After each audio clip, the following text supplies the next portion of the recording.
अपने भ्रमण के दौरान उन्होंने ये सीखा था कि अनुष्ठान का अनुभव उसके अर्थ से बहुत बड़ा होता है। और वैसे भी वो अपने मन को जीतकर उसे सुलाने के लिए भटक ही रहे थे, ना कि हर छोटी बड़ी चीज़ के अर्थ का आहार खिलाकर उसे और भी सक्रिय करने के लिए। लेकिन मातंगों के द्वारा अंकित उन 7 चिन्हों का अर्थ निकालने की एक आंतरिक इच्छा उनमें जाग गई थी। वो कोई साधारण इच्छा नहीं, बल्कि एक अंतरात्मा का आह्वान था। वही आह्वान जो उन्हें इतने दिनों से मातंगों की गुप्तचरी करने के लिए प्रेरित कर रहा था। उनके 2 साथी स्वामी जी एवं ब्रह्मचारी जी, जो उनकी इस खोजबीन में सहायता कर रहे थे, अपनी रुचि खोते जा रहे थे। खोए भी क्यों ना, इतने दिन बीत गए थे ना, और कुछ खास हाथ नहीं लगा था। कुछ समय पहले ही हनुदास जी ने अपने दोनों साथियों के साथ मातंगों के मुखिया बाबा से मिलने की कोशिश की थी। बाबा ने उनको इतने चिड़चिड़े भाव से ताड़ा था ना कि ब्रह्मचारी जी वहां से अपने रास्ते ही हो लिए थे। लेकिन उन्होंने स्वामी जी के साथ अपनी खोज जारी रखी थी। वो यहाँ आ गए थे जहाँ कुछ मातंग महिलाएं लकड़ी ईंधन इकट्ठा कर रही थी। पेड़ के पीछे छुपकर वो किसी ऐसी गतिविधि की प्रतीक्षा करने लगे थे जिससे ये साबित हो सके कि मातंग महिलाएं चिरंजीवी हनुमान जी को देख सकती हैं। हनुदास जी स्मृतियों के गलियारों से बाहर आ गए थे। उनके कानों में मातंगों के समूह में हो रही विशेष हलचल की ध्वनियां पहुंची। उनकी आंखों में आशा का जुगनू टिमटिमाया। समूह में एक दुबली पतली युवती चिल्ला कर हवा के साथ मुष्टि युद्ध कर रही ऐसा लग रहा था। उसकी शरीर मानो किसी भूत पिशाच के वश में आ गई थी। उसके हाथ पैर कटी पतंग की तरह फड़फड़ा रहे थे। समूह की शेष महिला आतंकित अवस्था में खड़ी हुई थी। कुछ नया नहीं है, उसे मिर्गी का दौरा पड़ा है लगता है, हनुदास जी बुदबुदाए। उन्होंने ऐसे दृश्य विभिन्न रूपों में पहले भी देखे थे। ऐसी कठिनाइयों को हर समाज अलग प्रकार से देखता है।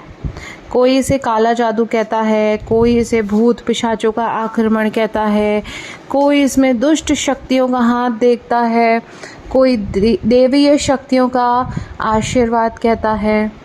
हनुदास जी इस विषय के हर पहलू को अपनी आंखों से अनुभव कर चुके थे, इसलिए उन्हें इसमें कुछ विशेष नहीं लगा। वो बोले, आज के लिए इतना कार्य पर्याप्त है, हमें अब लौट चलना चाहिए। इन मातंगों के यहाँ से जाने की प्रतीक्षा करते हैं, स्वामी जी ने सुझाव दिया।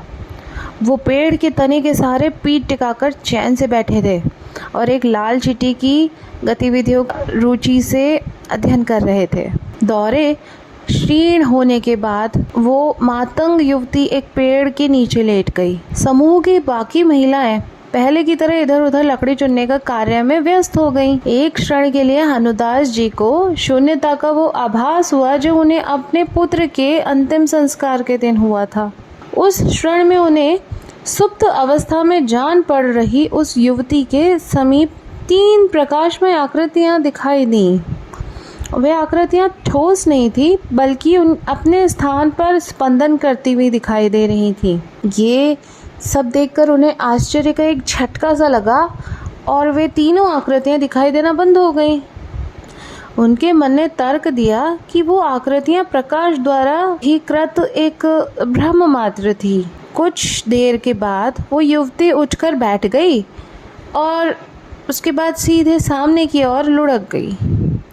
ऐसा लग रहा था जैसे वो किसी अदृश्य शक्ति के सामने साष्टांग प्रणाम कर रही। हनुदास जी की आंखें उस अदृश्य शक्ति को देख तो नहीं सकती थी, किंतु उन्हें एक तर्क रहित आभास हो रहा था कि उस युवती का सिर हनुमान जी के चरण कमलों में स्थापित था।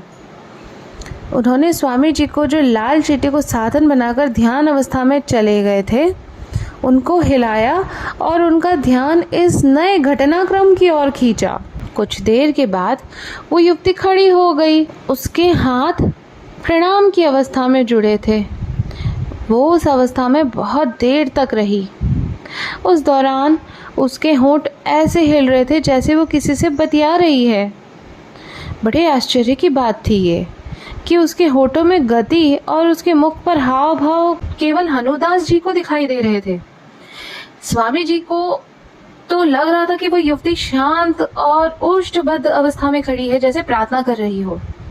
लगभग आधे घंटे के बाद जब वो दोनों संत उस स्थान को त्याग कर अपने ठिकानों की ओर बढ़ रहे थे, स्वामी जी ने शास्त्रार्थ शुरू करने के उद्देश्य से टिप्पणी करी। मुझे तो उस युवती के व्यवहार में कोई विशेष शोध करने योग्य बात दिखी नहीं। भयानक और हिंसक दौरा पड़ने के बाद जैसा व्यवहार अपेक्षित है वो व्यवहार वैसा ही कर रही थी। हनुदास जी को शास्त्रार्थ में अब कोई रुचि नहीं थी। वो मानसिक सीमाओं के पार शून्यता में लीन थे। स्वामी जी सोच रहे थे कि एक और दिन व्यर्थ हो गया, पर हनुदास जी जानते थे कि उनका उस शक्ति से मिलना केवल एक दूर था जिस शक्ति से मिलने के लिए उनकी आत्मा तरस रही थी। कुछ दिन के बाद मातंगों द्वारा गूढ़ लिपि में अंकित उन 7 चिन्हों का जो गुप्त अर्थ है हनुदास जी ने जान लिया। वो एक पहेली थी जिसका अर्थ था चिरंजीवी हनुमान 41 वर्ष में एक बार अपने शिष्यों अर्थात मातंगों को ब्रह्म ज्ञान देने आते हैं। अगले कुछ महीनों के दौरान हनुदास जी ने मातंगों से ऐसे सहस्त्रों गुण चिन्ह प्राप्त करे और उनमें छिपी पहेलियों के अर्थ निकाले। उन चिन्हों में हनुमान जी उनके शिष्यों को पूरा ब्रह्म ज्ञान देते हैं। वो ब्रह्म ज्ञान आगे चलकर